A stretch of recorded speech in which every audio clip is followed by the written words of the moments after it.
조합제TV 시청자 여러분 안녕하십니까. 2020년 8월 6일 밤 9시입니다. 요사이 여론이 심상치 않습니다. 지난 4.15 총선 직후만 해도 압승을 한 민주당이 다음 대통령 선거는 반드시 이길 것이다 하는 자신감으로 넘쳐 있었는데, 그때 제가 이런 이야기를 한 적은 있습니다. 이번 선거는 통합당이 졌지 한국의 우파가 졌다고 볼 수가 없다. 그래도 우파가 통합당에 41.5%의 지지를 모아주었다.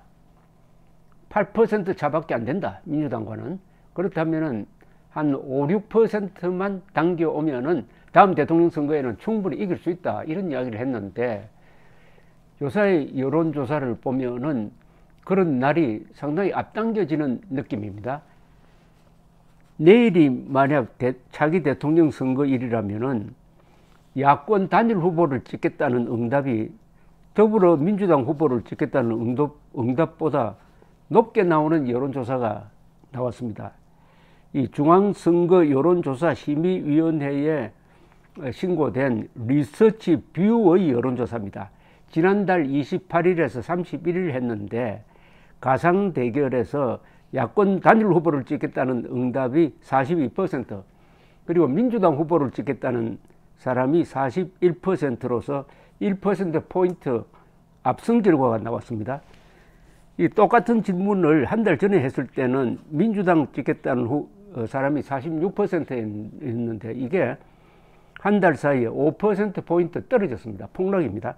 그리고 야권 단일 후보를 찍겠다는 사람은 36%밖에 안 되었는데 한 달 사이에 약 6%포인트가 뛰었습니다. 이 조사는 미디어 오늘 의뢰로 전국 성인 1000명을 대상으로 진행했고, 오차 범위는 플러스 마이너스 3.1%포인트라고 합니다. 그 다음 같은 맥락의 조사는 여론조사 업체 리얼미터가 TBS 의뢰로 지난 3일에서 5일 사이 전국 18세 이상 유권자 1510명을 대상으로 실시한 조사인데, 여기 보면은 더불어민주당 지지율은 35.6%, 미래통합당은 34.8%로 0.6%포인트로 이렇게 좁혀졌습니다. 그러니까 민주당 지지율은 전주보다 2.7%포인트 떨어졌고, 통합당 지지율은 전주보다 3.1%포인트가 올랐다. 두 당의 지지율 격차는 0.8%포인트로서 오차 범위 내다, 같다고 봐야 된다, 이런 거죠.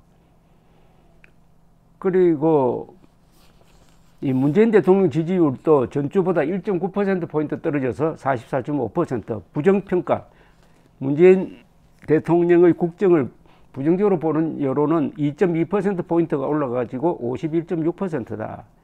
그러니까 잘한다 51.6, 못한다 51.6, 잘한다 44.5, 그 차이는 7.2%포인트로서 오차 범위를 넘어서고 있다. 이런 조사입니다. 그러면 최근 한 달 사이에 무슨 일이 있었기에 이렇게 여론이 흔들리고 있느냐 하는 것은, 첫째는 부동산 정책에서 실패했다. 그리고 그 이외에 요새 한국을 흔들고 있는 이른바 검언유착을 둘러싼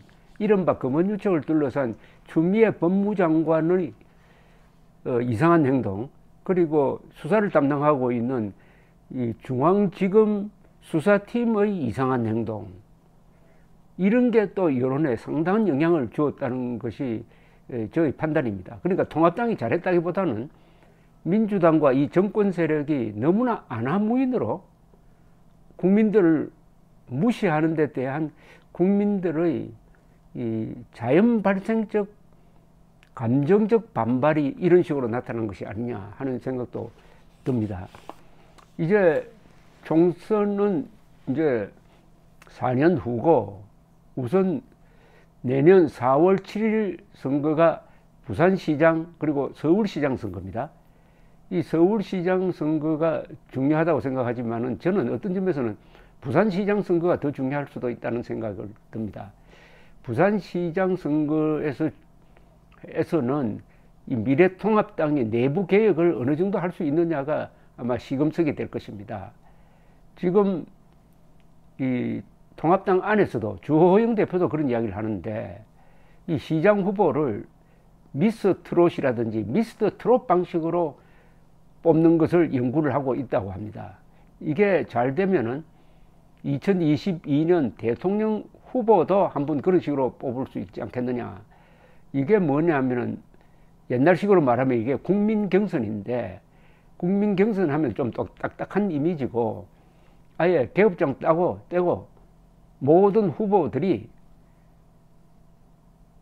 일종의 뭐라 그럽니까, 토너멘트식으로 자기의 장기를 뽐내는 그런 쇼 비슷한 아주 최고급 쇼를 한번 연출할 필요가 있지 않겠느냐. 그래서 열광적인 관심을 모을 때 거기서 뽑힌 후보가 시장이나 대통령에 나오면은 여론의 지지를 얻고 아주 쉽게 당선될 수 있을 것이다 하는 이런 일종의 즐거운 상상력인데, 이 상상력은 문화평론가인 정진홍 씨가 조선일보 칼럼에서 썼던 것이고, 저도 이 이야기를 많이 전파를 하고 있는데, 어느새 이게 우파 진영 안에서는 하나의 여론으로 형성되고 있습니다. 그 시험 케이스로 한번 부산시장 후보를 그런 식으로 뽑을 수 있지 않을까 생각하는 것은, 이 부산, 대구, 경남, 경북은 일종의 기득권 세력들이 둥지를 틀고 있는 곳입니다. 이게 우파 기득권 세력입니다.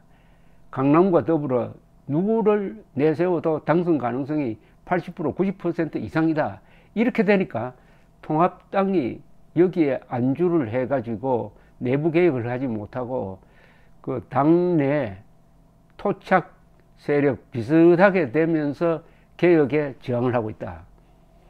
그러니까 이걸 깰 수 있는 미스 트롯 방식의 후보 경선을 한번 해볼만 하지 않겠느냐 하는 생각이 듭니다. 부산시장 후보, 서울시장 후보가 따라오면 더 좋죠. 그래서 이제 화두를 좀 바꿔야 되지 않을까 하는 생각이 듭니다. 화두를 어떻게 바꾸느냐. 만나기만 하면은 다음 대통령 후보는 누가 될 것이냐, 누가 부산시장, 누가 서울시장 될 것이냐, 누가로 시작됩니다. 누가 될 것이냐. 그렇게 해서는 답이 안 나옵니다. 미스터 트롯을 시작할 때 누가 챔피언이 될 것이냐 하는 이야기를 했습니까? 그게 아니죠. 이제는 어떻게 후보를 뽑을 것이냐, 어떻게를 이야기해야 됩니다. 누가가 아니라, 후가 아니라 how, 어떻게 후보를 뽑을 것이냐, 어떻게 후보를 뽑을 것이냐. 미스 트롯으로 무한 경쟁을 하자. 토너멘트식으로 하자. 그리고 계급장 떼고 하자. 그리고 즐겁게 하자. 국민들의 폭발적인 관심을 얻는 방법을 생각을 하자.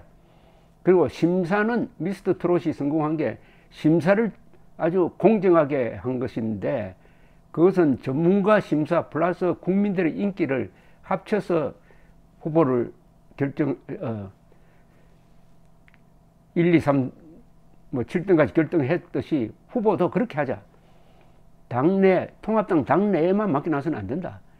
외부의 여론이 들어갈 수 있는 그런 근사한 채점 기준을 하나 만들자. 그리고 누가 주관을 할 것이냐. 통합당이 주관을 할 것이냐, 아니면 통합당과 다른 외곽 세력이 합쳐서 할 것이냐. 그러면 이것을 재밌게 하려면은 텔레비전을 타야 되는데, 그럼 텔레비전은 어떻게 탈 수 있도록 만들 것이냐 하는 이런 이야기. 이게 바로 어떻게 할 것이냐는 겁니다. 어떻게 할 것이냐. 여기서 답을 찾아야 되지 않을까 하는 게 저의 생각입니다. 자, 여론은 바뀌고 있습니다. 그런 걸 보면 아직 우리나라는 절망하기는 멀었습니다. 여론이 아직 생동하고 있다는 것이죠. 여론이 굳어진 것도 아니고, 여론이 완전히 비정상화된 것도 아니고, 그래도 이 정권이 잘못하면 거기에 반응하는 분별력과 정의감은 아직 살아 있습니다. 이게 압도적이 돼야 되는데 아직 압도적인 것 같지는 않지만은 어쨌든 생동하고 있는 여론이 있다. 여론이 또한 바뀐다. 오만한 좌파는 자충수로 망한다. 게으른 우파는 분열로 망한다. 이런 걸 명심을 하고 일단 서울시장, 부산시장 선거에서 새로운 통합당의 모습을 보여줄 필요가 있다고 생각합니다. 제가 통합당이라고 하는 것은 물론 다른 정당도 있을 수가 있습니다. 다른 우파 정당이 생겨서 통합당을 견제를 해가지고 통합당을 더 격발시킬 수 있는 방법도 있습니다만 현실적으로는 통합당 이외에는 아직 떠오르는 게 없으니까 제가 편의상 통합당이라고 할 뿐입니다. 물론 지금 통합당을 하는 걸 보면은 만족하는 사람은 아무도 없을 것입니다. 통합당의 지지율이 왜 올라갔는지 아마 통합당이 제일 놀랄 겁니다. 그것은 민주당이 워낙 못하니까 반사적으로 올라간 것이죠. 시소 게임이니까. 이때가 통합당의 찬스인데 하나 아쉬운 것은 주호영, 김종인 두 사람이 너무 좀 소극적이지 않느냐 하는 그런 생각이 듭니다. 이럴 때 어떻게 하면 국민들이 마음을 잡느냐. 지금이 찬스입니다. 국민들의 마음을 어떻게 잡을 것이냐. 문재인 정권도 갈 길이 멉니다. 우선 문재인 대통령 개인은 1년 한 7, 8개월 남았으니까 어차피 내리막길입니다. 내리막길에는 실수를 하게 됩니다. 날은 저무는데 갈 길은 멀다. 일모도원 전국시대 때 오자스가 탄식했던 그 권력의 하산길에 접어든 문재인 대통령이고 문재인 정권인 것입니다. 이때 국민들이 정신을 바짝 차리고 이제 이 대한민국이라는 이 멋진 공동체를 지키기 위한 고민을 같이 한번 해볼 필요가 있습니다.